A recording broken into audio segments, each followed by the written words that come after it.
பேங்க்ல உங்களுக்கு என்ன மாதிரி ப்ரெஷர் இருக்கும்? உங்களை வந்து என்ன மாதிரிலாம் கேட்பாங்க? இப்பெல்லாம் கேள்வி கேட்பாங்க. மந்த் எண்டுக்குள்ளே அந்த நம்ம ஜீரோ பண்ணி ஆகணும்ல கலெக்ஷனு, அதுக்காக ஹார்ட் ஒர்க் பண்ணுவோம். கலெக்ஷன் முடிக்கலாம், நீ எதுக்கு வேலைக்கு வர அப்படின்னு சொல்லிட்டு பேசுவோம். ஆமாம், நான் நம்மளுக்கு மேலே ஒரு பாஸ் அவருக்கு மேலே ஒரு பாஸ் இருப்பார். அவரை திட்டவர், என்ன திட்டம், எனக்கு நான் திட்டுவேன். அப்படி தான் சைக்கிள் மாதிரி தான் போய்ட்டுருக்கேன். இப்போ அந்த டைம் கொஞ்சம் கஷ்டமாக இருக்கும். அதுக்கப்புறம் ஆனால் கலெக்ஷனில் அதை முடிச்சிட்டேன்னு வைங்களேன், செம்ம ஹாப்பியாக இருக்கும். அது ஒரு வெறி கலெக்ஷனை ஜீரோ பண்ண சொல்லிட்டு ஸ்டார்டிங் நல்லா பண்ணிகிட்டு இருந்தேன். அதுக்கப்புறம் நம்மளுக்கு மேரேஜ் ஆச்சு. அதுக்கப்புறம் என்னால் அந்த வேலையை கண்டினியூ பண்ண முடியல, கொஞ்சம் ப்ரெஷராக இருந்தது. என்னெல்லாம் இப்போ வாய்ப்புகள் கிடச்சிருக்கு? கலெக்ஷனில் இருக்கும்போது நான் இதெல்லாம் பண்ணலை, இப்போ பிஸ்னஸ் ஆரம்பிச்சு நிறைய வண்டி ஓட்டுவேன். ஒரு நாளைக்கு 100 கிலோமீட்டர் வண்டி ஓட்டுவேன். அந்த ஆமாம், அது இப்போ வண்டி ஓட்டுறது கிடையாது. அதான் காலையில் டெக்கின் பண்ணி போவோம். இப்போல்லாம் அந்த மாதிரி பிரச்சனையும் இல்லை. காலையில் நம்ம டிஷர்ட்டை போட்டோமா வேலைக்கு வந்துடுவோம். நான் ஆக்சுவலாக என்னென்னா எங்களுக்கு மரியாதை கிடச்சிருக்கு. எங்களுக்கு அது ரொம்ப இம்பார்ட்டண்ட்டு.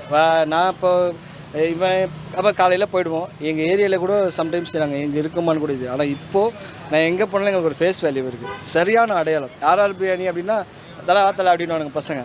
ஸோ அந்த மரியாதையும் அந்த ஃபேஸ் வேல்யூவும் இந்த கடை எங்களுக்கு கொடுத்துருக்கு. அது எங்களுக்கு மிகப்பெரிய ஒரு வரப்பிரசாதம் இந்த கடை. ஸ்ட்ரெஸ் இல்லை. இப்போது நான் நினச்சா லீவ் போடலாம், நான் நினச்சா கடை போடலாம். அந்த ஸ்ட்ரெஸ் இல்லை. ஒருத்தர்கிட்ட போய் கை கட்டின பதில் சொல்கிற அந்த ஸ்ட்ரெஸ் இல்லை. அங்கே என்ன சம்பாரிச்சிங்க, இப்போ எப்படி இருக்குது வாழ்க்கை? சம்பாதியம் வைஸ் உங்களுக்கு பிஸ்னஸாக எப்படி இருக்குது? இப்போது எங்களுக்கு இதுலேயே பார்த்தீங்கன்னா லாபம் கம்மி தான் இருந்தாலும், அதை நான் ஃபஸ்ட்டு சொன்ன மாதிரி தான். ஒருத்தர் சாப்பாடை சாப்பிட்டு நல்லா இருக்குன்னு சொல்லிட்டு வாழ்த்திட்ட போகிறது எங்களுக்கு அதுதான் பெரிய விஷயமா எங்களுக்கு பார்க்குறேன். இன்னைக்கு லாபம் நஷ்டம் வரும் போவோம், குவாலிட்டியாக கொடுக்குறோம், அதுதான் நான் பார்க்குறேன். எவ்வளோ முதலீடு போட்டு? நாங்கள் 7,000 ஆரம்பிச்சோம். எவ்வளோ? 7,000. இந்த 4 வீல் மட்டும் தான் நான் வாங்கிட்டு வந்தேன். 4 வீலில் போய்ட்டு சைதாப்பேட்டில் போய்ட்டு வாங்கிட்டு வந்தோம். இந்த வண்டி நானே டிசைன் பண்ணேன். ஸ்ட்ரக்சர் இல்லை, நம்ம ஃபேப்ரிகேஷனில் இந்த வண்டி நானே செஞ்சேன். நாங்களே செஞ்சோம். 2 டபரா ஒரு ஸ்டவ் வாங்கிட்டு வந்தோம் ஃபஸ்ட்டு. ஸோ இவருடைய மனைவி இல்லையா நீங்கள்? ஸோ இந்த இடத்துல பிரியாணி ஆரம்பித்து இப்போ சக்ஸஸ்ஃபுல்லாக போயிட்டுருக்கு. ஆனால் ஆரம்ப காலகட்டத்தில் ஒரு முக்கியமான ஒரு வேலையை விட்டுட்டு வந்து பிஸ்னஸ் ஆரம்பிக்கிறது எவ்வளோ டஃப்பாக இருந்தது? அதுவும் பேங்க் வேலையை விட்டுட்டு வர்றது எவ்வளோ டஃப்பாக இருந்தது? அது அவருக்கு சின்னதுலேருந்தே பிஸ்னஸ்னால் ரொம்ப பிடிக்கும்.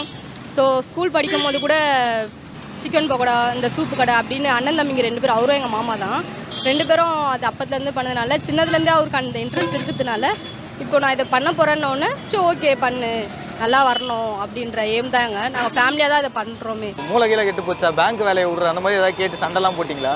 ஸ்டார்டிங் சொன்னேன், என்னன்னா திட்டிங்களா? அப்படிலாம் திட்டல. என்ன சொன்னேன்னா, இப்போது எப்படின்னு தெரியல, பிஸ்னஸ் அப்பாவும் டவுன் ஆகும் எப்படின்னே தெரியல, எப்படி பண்ண போகிறேன்னா பண்ணலாம், பார்த்து பண்ணலாம் அப்படின்னு சொன்னாங்க. எப்படி கன்வின்ஸ் பண்ணாங்க உங்களை? எங்களுக்கு ஒரே இது என்னன்னா, கடவுள் இதுதான், ஏசோ பார்த்துப்பாங்க, துணிஞ்சு பண்ணலாம், எதாக இருந்தாலும் பார்த்துக்கலாம் அப்படின்ற ஒரு எண்ணம் தான். அந்த நம்பிக்கையில் தான். அந்த நம்பிக்கை தான். இவர் இப்போது நீங்கள் பார்த்துருப்பீங்களே, காலையில் அயன் பண்ணி டக்கின் பண்ணி ரொம்ப டீசெண்டாக ஆஃபீஸுக்கு போயிட்டு வருவார்.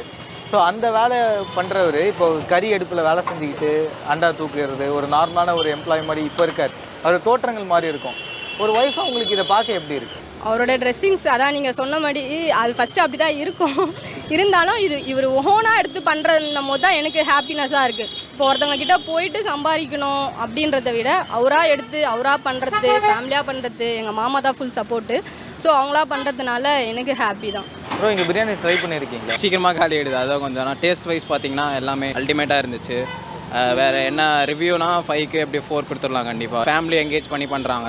ஸோ எங்களுக்கு குவாலிட்டி ஆஃப் ஃபுட்டும் நல்லா இருக்குது, உங்கள் சர்வீஸும் நல்லா இருக்குது, டேஸ்ட்டாகவும் இருக்குது. பேங்க்கில் இருந்து இதுக்கு மூவ் ஆன் பண்ணி வரும்போது பெரிய விஷயம் தான். அப்புறம் சக்ஸஸ்ஃபுல்லாக ரன்னும் பண்ணிகிட்டு இருக்காங்க. ஸோ எல்லாமே பக்காவாக போயிட்டு இருக்க போல். அப்புறம் இந்த கடையில் பிரியாணி எப்படி இருக்கும்? எப்பயுமே பீஸ் குவாலிட்டி எல்லாம் நல்லாயிருக்கும். சாப்பிட்ற மாதிரி குவான்டிட்டியும் நிறையா வச்சுருப்பாங்க. பீஸ் மாரி நல்லா சாஃப்டாக இருக்கும்.